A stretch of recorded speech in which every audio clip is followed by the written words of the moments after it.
Hello, and welcome back to Let's Play Game Books. Today's book, Endless Quest Number 2, Mountain of Mirrors, by Rose Estes. The Endless Quest book series was the D&D equivalent of Choose Your Own Adventure books that TSR published in the 80s. Now, although this is the second book, this was actually the first Endless Quest book that I have read, so that's what we're going to be starting with today. Now, a key difference between the Choose Your Own Adventure books and the Endless Quest books is that, well, the Choose Your Own Adventure books are books in which you are the protagonist.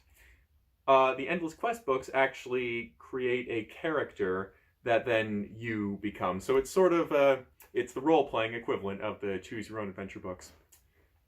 But if that doesn't sound epic to you, let me fill you in by reading the blurb on the back of the book.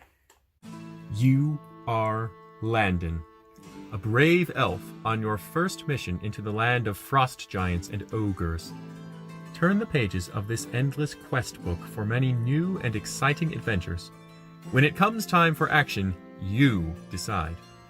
Will you use your magic sword to fight the monsters that guard the secrets of the mountain? Will you try to rescue the prisoners who must mine the mountain or die? Or will you run into the unknown down the mist-shrouded staircase? The thrills and challenges don't stop with the first reading. You can ask yourself, what if I had done it a different way? And read the book again to find out. In every Endless Quest book, you pick the path you want and find your own adventure. Will you destroy the evil that lives in the Mountain of Mirrors? The choices are yours. All right, so let's begin. Mountain of Mirrors by Rose Estes, illustrated by Jim Holloway. And by the way, the Endless Quest books always have really great artwork. This cover is by Larry Elmore, who also did the covers to the Dragonlance books. And Jim Holloway did the interior art, which is also quite nice.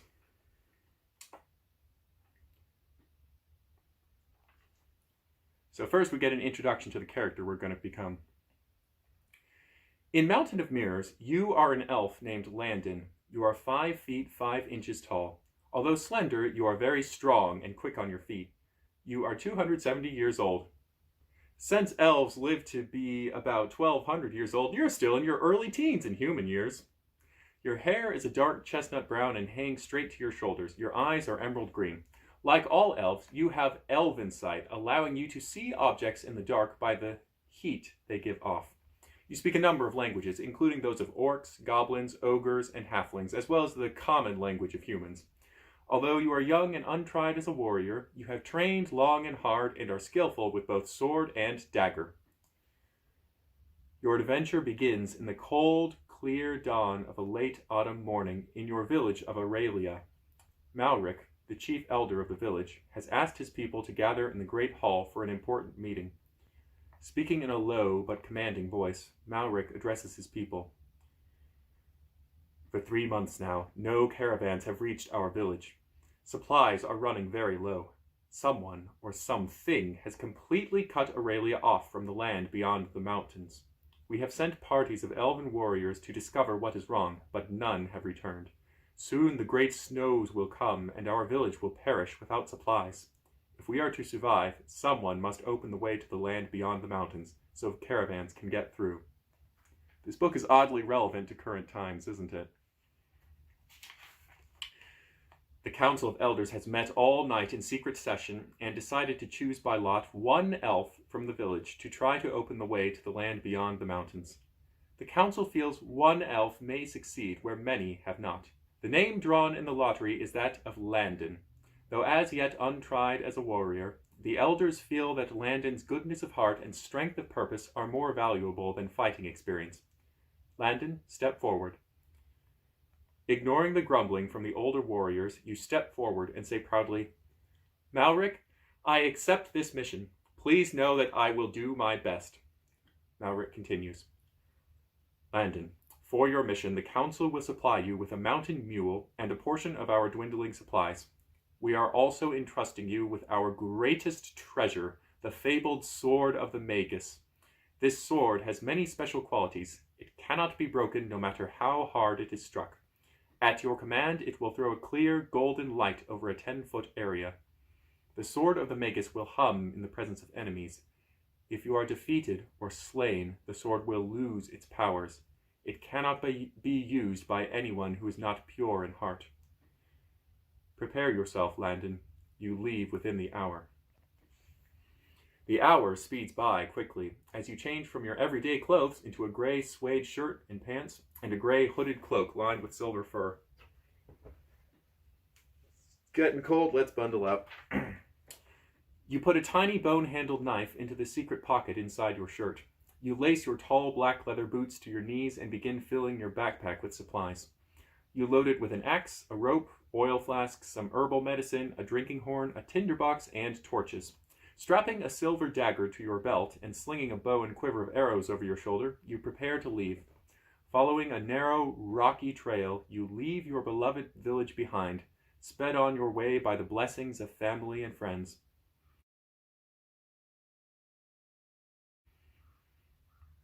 Eventually, Aurelia becomes lost in the distance. As you climb out of your valley home, rocky peaks tower above you. Snow covers most of the peaks, but a few wear crowns of gray, ancient rock. One peak stands out above the rest. From time out of mind, your people have called it Shanafria, the Mountain of Mirrors. Snow covers Shanafria on all sides, and its upper third is shrouded in a sheet of solid ice. When the sun shines, the mountain sparkles like a cold, perfect diamond. As you approach Shanafria, dark clouds blot out the sun, and a chill, piercing wind rises. The path climbs steeply into the roof of the clouds. Several times your mule pulls back on its reins, reluctant to move forward. You sigh in sympathy. If there were another trail, you would surely take it. Mule, you say finally, sometimes there's no choice, and you have to do things you don't like. Stop fussing and move. Tucking your head down against the wind, you continue trudging up the mountainside, pulling the stubborn mule behind you. The afternoon passes quickly, and soon the day grows gray with the coming of night. The idea of spending the night alone on the mountain frightens you, but you have no other choice. Just ahead, you spot a sheltered hollow off the trail. If you hurry, you can make your camp while there is still some light. You reach the hollow just before sunset. You set up your camp and feed the mule, then you set about cooking your own dinner. After eating, you snuggle down into your warmest furs and prepare to sleep. You are so tired that your eyes close almost instantly. A faint cry reaches your ears. Wide awake, you listen, but hear nothing more. You decide it must have been the cry of a night bird. Settling down, you try once more to get some sleep. Again, the cry echoes through the valley, louder now. Alert, you sit up and wait for the next cry. You are sure now that it was definitely a voice you heard, the voice of someone in trouble. The cries seem to be coming from the trail. Drawing your sword and slinging your bow and arrows over your shoulder, you creep quietly down to the trail. You see nothing in the direction from which you came. Help! Help! The sharp but still distant cry comes from behind you. Whirling around, you see 3 elves sprinting full speed down the trail, pursued by 4 ogres. The ogres are 9 feet tall, with greenish-brown skin, snaggly yellow teeth, and sharp black claws.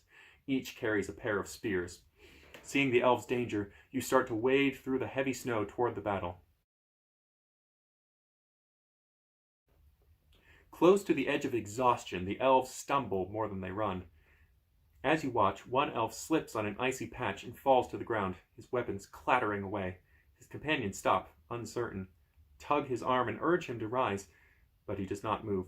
The elves glance back at the ogres who are gaining on them. Finally, they race on, leaving their fallen friend behind. One of the ogres picks the fallen elf up by 1 foot. Struggling weakly, the elf dangles upside down. He pulls out his short sword and strikes desperately at the monster. The ogre only laughs and tosses the elf over the cliff that borders the trail. The elf disappears, falling hundreds of feet to the valley floor below. Still wading through the snow, you glimpse the remaining elves struggling between themselves. The larger elf is weaponless and holds the other by both arms. With sudden wrench, the smaller elf pulls away and rushes back toward the ogres. The ogres stand at the edge of the cliff, laughing about the elf's death. They are surprised and unprepared for this attack. Sword swinging, the elf is upon them before they realize it. He strikes first at the ogre who killed his friend, breaking his sword off at the hilt. The dying ogre tries to speak, but crumples to the ground with the broken blade lodged in its body. The elf draws his dagger and flings himself at another ogre. He stabs 3 times before his new foe can draw its own sword and attack. The other ogres crowd forward to join the fight, but there's room on the narrow trail for only one of them. The elf stays out of the range of the wounded ogre's sword and is unable to move close enough to strike it a fatal blow. Suddenly, out of nowhere, something flies through the air and strikes the ogre on the forehead. The weaponless elf has thrown a snowball to distract the ogre. As he continues to bombard his enemy, the surprised ogre throws up its arms to protect itself. While the snowballs cannot harm the ogre, they do confuse it. The first elf seizes the opportunity, leaps forward, and plunges his dagger into the ogre's stomach. Before the body can even hit the ground, the elf turns and races down the trail. Screams of rage echo through the valley as the 2 remaining ogres rush after the elf. The first ogre grabs a spear. Taking careful aim, it lets the spear fly through the air with deadly accuracy. The spear strikes the elf, sending him sprawling on the icy trail. He struggles to rise, but cannot.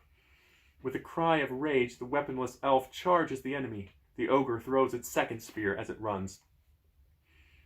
The injured elf raises his head wearily and sees the spear flying toward his companion. With a valiant surge of strength, he flings himself between them.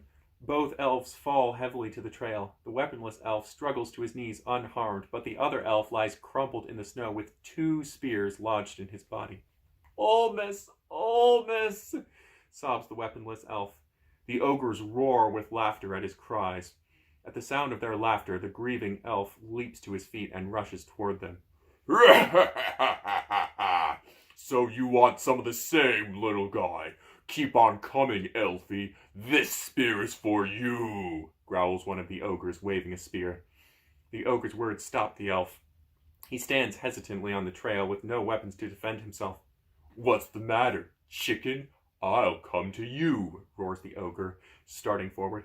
"Quick, elf, this way," you yell. You're still too far away to help him, but you're getting closer each second. If you can just reach him, his chances of escape will be better. The elf hears your words and sprints down the trail toward you.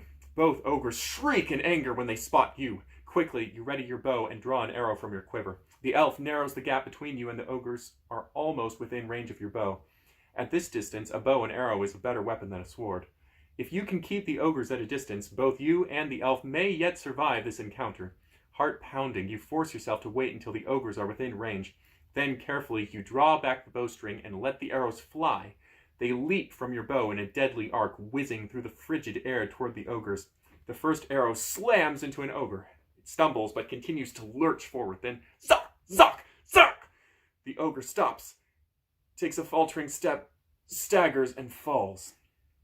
The last ogre kneels by the form of its companion, grabs a fallen spear, and rises. Before you can get off another volley of arrows, the ogre draws back the spear and throws it with tremendous force. Then, with one final growl, it turns and races back up the trail. You hear a low moan of pain. The spear has found its mark. The elf has been hit. Hurrying up the trail, you kneel at the side of the wounded elf and examine him. The spear has passed through his chest, just below his right shoulder. With a shock, you recognize him as Halleck, an elven warrior from your village who left with the last party that tried to cross the mountains. Halleck tries to speak, but no words come. He collapses on the snow. Frantically, you tear aside his clothing and listen at his chest. Dimly, you hear a ragged heartbeat. He still lives. Working fast, you cut his shirt away from the wound and gently remove the spear. Binding the awful wound with pieces of his shirt, you carry the elf to your camp. Gathering what little wood you can find, you build a fire and wrap the elf in blankets. Then you settle down to keep watch over Halleck throughout the long night. Around dawn, Halleck stirs and mumbles, "I killed him." "You certainly did. I never saw such a good shot with a snowball," you reply. "No, I don't mean the ogre. I mean Olmus. He was my brother. I killed him. If he hadn't tried to save me, he'd be alive now." Tears trickle from the corners of Halleck's gray eyes. "He made the choice," you say in a tear-choked voice. "You must not dwell on his death. Olmus would not want you to grieve so. Halleck turns his head, closes his eyes, and is silent. Tears continue to trickle down his pale cheeks. You reach for the horn of herbal medicine simmering at the edge of the fire. Turning back to Halleck, you see he has lapsed into unconsciousness. All day the elf wanders in and out of consciousness, delirious and feverish. You bathe him with icy stream water, but the fever does not break. You keep trying to get Halleck to drink some of the healing herbal brew, but his restlessness only allows a little of the liquid to drip down his throat. The wound, the fever, and his grief over his brother's death are more than he can bear. At nightfall, Halleck awakens, his gray eyes large and clear. His fever has faded. You reach for the medicine. No, says Halleck in a faint voice. There is no need. The pain has left me, and I shall soon be with my brother. I can ask for no more. He fumbles for your hand. You take it, and you feel his pulse fluttering like a trapped bird. Please, tell the elders we tried, but there were just too many of them for us. Too many of what? You ask. Orcs, goblins, ogres, and even a frost giant, whispers Halleck. I always knew there was something evil about Shanafria.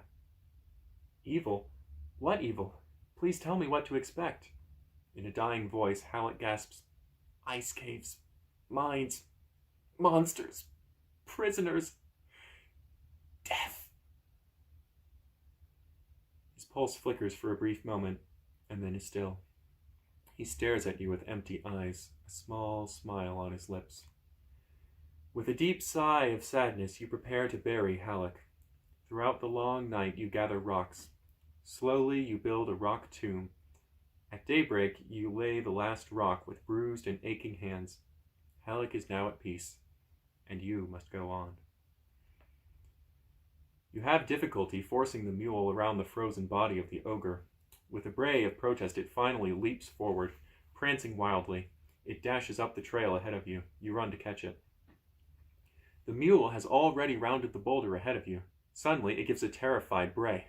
Stupid mule, trust it to make a noise like that when we need to be quiet, you mutter to yourself. You round the boulder, and all thoughts of silence leave your mind. You want to cry out in terror yourself. Directly ahead of you, the trail doubles back on itself like a giant C. You stand on one side of the trail next to the braying mule. On your left is the mountain wall. On your right is empty air. 40 feet across the chasm is the other side of the trail. Carved into the mountain wall is a cave with the opening framed in ice and snow, and sitting at the opening of the cave is an enormous frost giant and a young white dragon.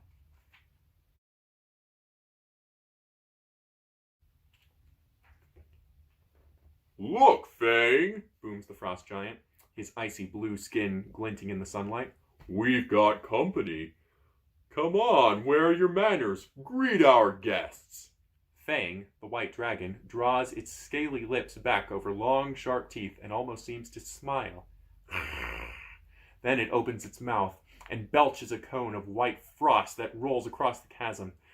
The frost falls far short of you. If I've told you once, I've told you 100 times. You have to practice. You missed an easy shot. Try again.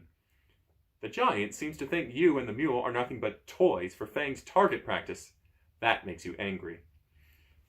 While the giant continues to lecture the dragon, you grab your bow and 3 of your remaining arrows and take aim. Zap! Zap! Zap! The arrows fly across the chasm and bounce off the giant's armor. Even though your shots were well placed, they had no effect. Surprisingly, the giant laughs again. You can't hurt us. You and Fang would make a good team. Tweedledum and Tweedledummer. The dragon rumbles and roars. Don't like arrows, Fang? Well, blast them again. You're 50 years old. You should be doing better. At the rate you're going, you'll be 100 before you amount to a hill of snowballs. Now take careful aim and blast, cautions the giant. You grab another arrow. Drawing the bow, you aim and let the arrow fly at the dragon. Eek! Screeches Fang as the arrow strikes its rump. It rolls over on its back, digging the arrow deeper into its flesh and making the pain worse. Yip, yip, yip! It shrills again. "Don't just lay there screaming," says the giant. "Do something! Are you going to let an elf do that to you?" As if in answer, Fang blasts forth a great frost cone with a huge roar of anger and pain. Unfortunately, the frost cone strikes the snow and ice hanging above the cave. The roar echoes and bounces off the narrow walled trail where you and the mule stand. As the echoes of the roar fade, you hear another noise. Softly at first, merely a murmur, it grows louder and louder. Soon it sounds like 1,000 dragons roaring. Both you and the giant look upward to see an incredible sight. It looks like the entire mountain is falling. An avalanche! Powdery snow, followed by huge chunks of ice, are tumbling straight down the side of the mountain toward you. "Fang, you idiot! Look what you've done!" bellows the giant. "You set off an avalanche! Get off your scaly bottom and stop screeching! Quick, get back in the tunnel!" Fang and the giant are luckier than you. They have shelter. Nothing stands between you and the thundering wall of snow. You press close to the side of the mountain. Grabbing the mule's reins, you back up the trail the way you came. The mule is quick to follow, almost running over you in its eagerness to escape. You race around the corner just as tons of snow, ice, and rocks crash down behind you on the trail. The thundering, rumbling, and roaring go on for long minutes. The mountain and trail beneath your feet tremble. When the awful noise finally stops, you look around.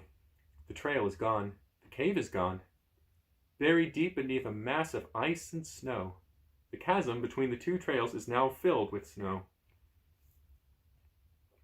If you are to continue, you must dig out the snow-filled trail.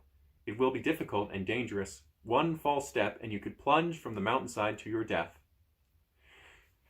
All right, and finally we reach the first choice of the book, and we're only on page 22.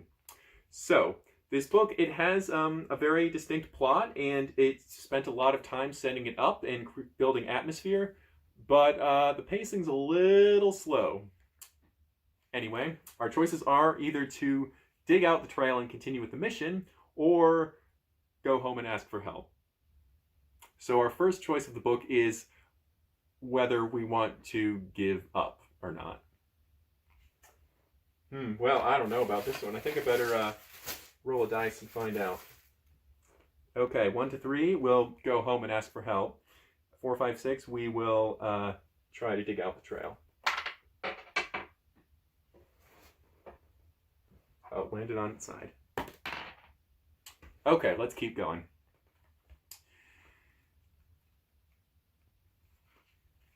You look around at the tons of snow and ice.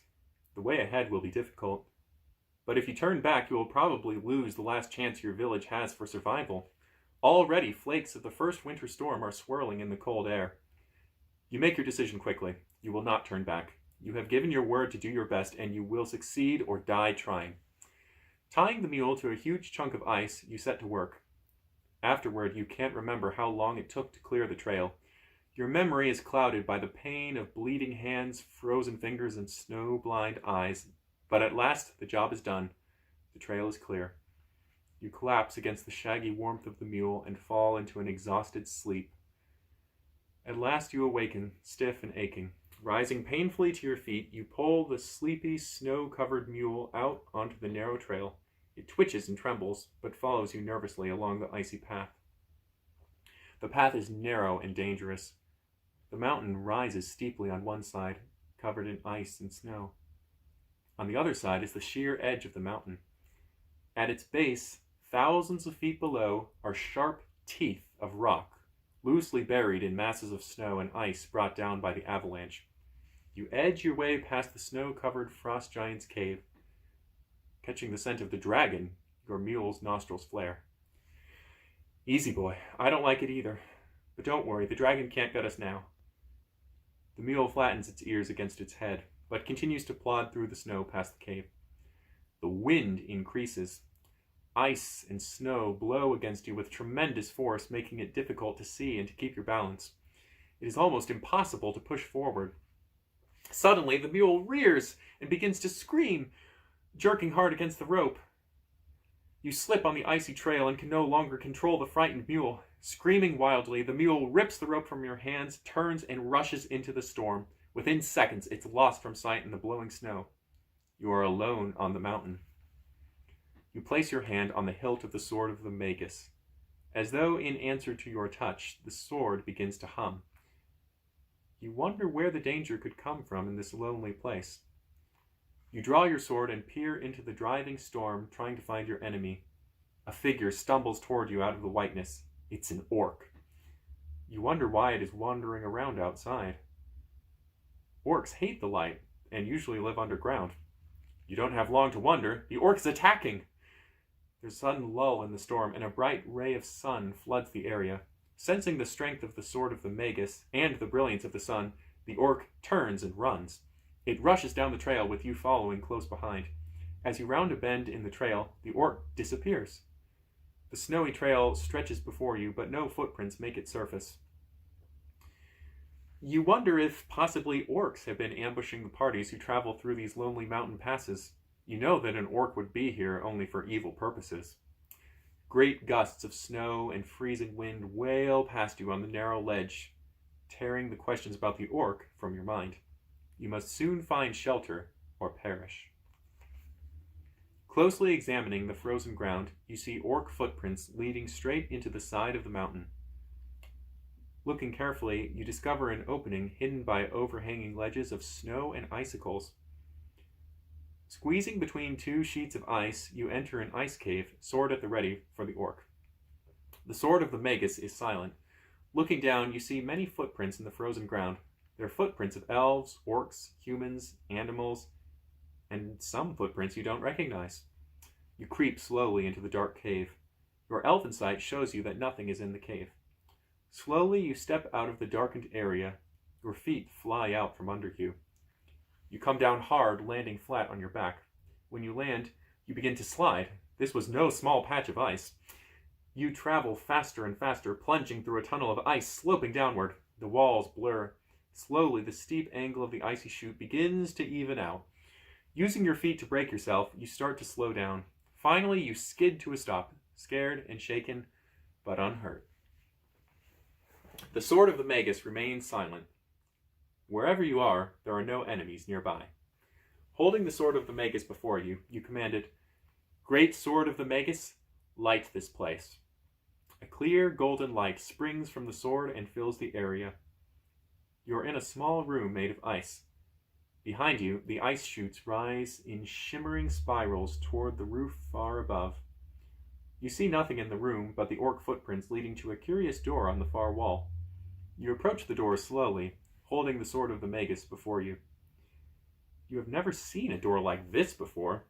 It is made from ice, and sculpted on it is a great face. Frosty eyebrows jut over deep-set closed eyes.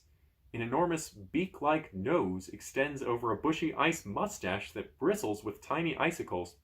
The mouth is frozen in a frightening snarl. Stepping up to the door, you push at it with all your strength. It doesn't move.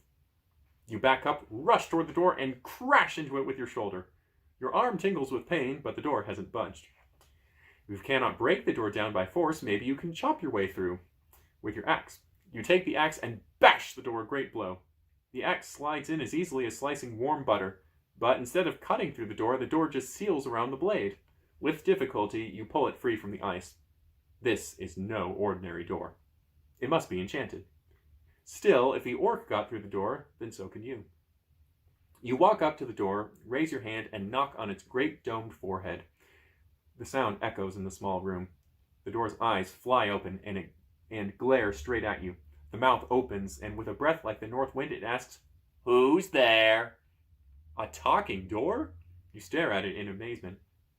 "Well, you went knock knock, and I said, 'Who's there?'" says the door. "The least you can do is answer my question." "Why are you staring at me? Don't you know it's not polite to stare?" snorts the door. "One meets the worst class of beings down here." "Well, I won't waste my time on a dolt who doesn't even know its own name." The eyes blink shut, and the door is silent once more.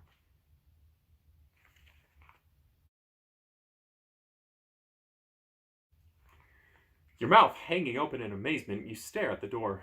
Your hands hang limply at your sides. You're too astonished to speak.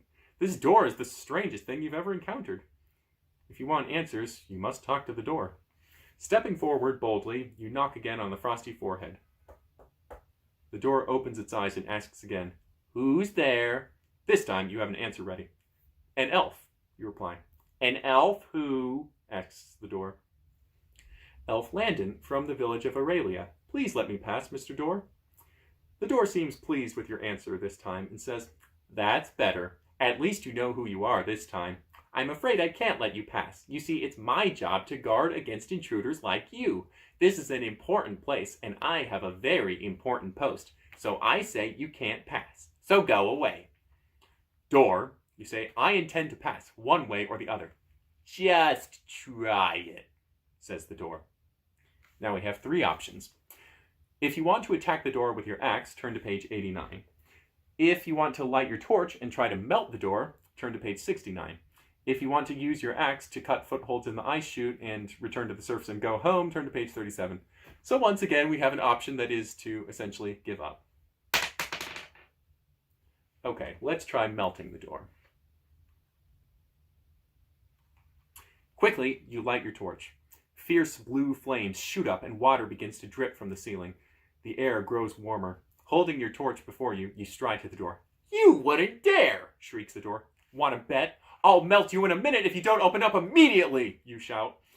Water streams down the face of the door, making it appear to be crying. Its features begin to soften and melt. Its bushy eyebrows droop over angry eyes.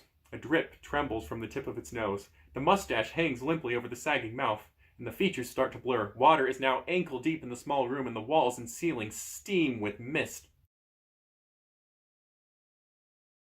Help! Don't melt me! I'm really a good fellow! I'm only doing my job! If you stop right now, I'll let you in! Begs the door. Okay, door, I'll stop. But you better let me in, and no tricks, you say. Get that torch away from me, and I'll let you in, says the door. Creaking on icy hinges, the door swings open just wide enough for you to squeeze through. Cold air blasts you, blowing out your torch as you press through the opening. You are bathed in a cold, brilliant light that streams down from the crystal dome far above you. A narrow ledge branches to your left and right. Directly in front of you is a broad staircase lightly dusted with snow. The staircase descends into a layer of clouds, and you cannot see where it leads. There can be no doubt about it. You are inside Shenafria, Mountain of Mirrors. Turning around, you discover that the door has another face on this side. Ha ha! Didn't know I was two-faced, did you? The door says smugly. Well, you got in. Let's see how much good it does you. The door starts to scream, Help! Help! Guards! Intruder within the walls! You hear the thud of heavy footsteps to your left. A gruff voice yells, Simis!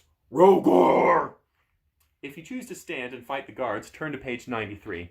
If you choose to run down the staircase into the cloud layer, turn to page 39. If you choose to run along the ledge to your right, turn to page 91. Okay. Down the staircase.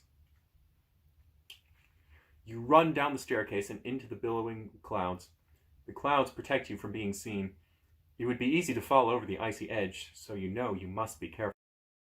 You hear sounds. The cloud muffles them, but you can just make out 2 voices. Kvetch, me hate this post, says a gruff orc voice. Be quiet, Kimmel. All you ever do is complain, snarls the second harsh voice. You stop and think. You have to make a decision. If you choose to try and talk your way past the guards, turn to page 73. If you choose to attack the guards, turn to page 41. If you choose to run away before you're discovered, turn to page 91.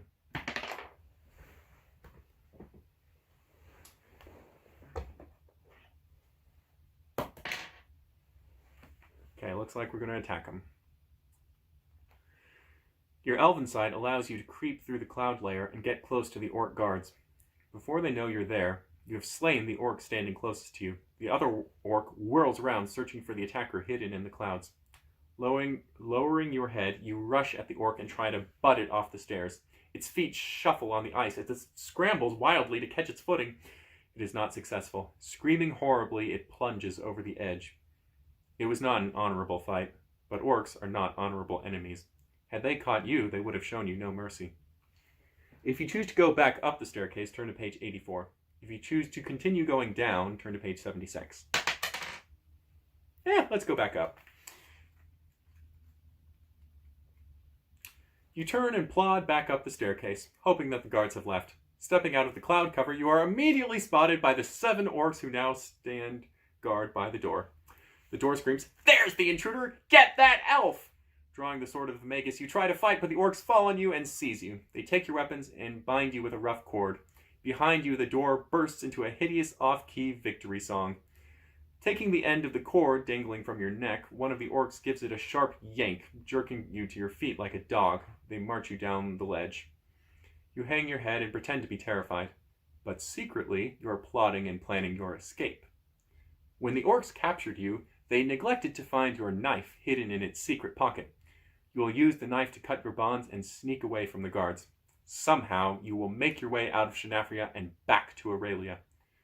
It will be difficult to convince the elders to raise an army, but you are sure you can do it. You will return to Shenafria to rid it of the evil that lurks within. You have reached the end of this adventure. Go back to the beginning for another adventure.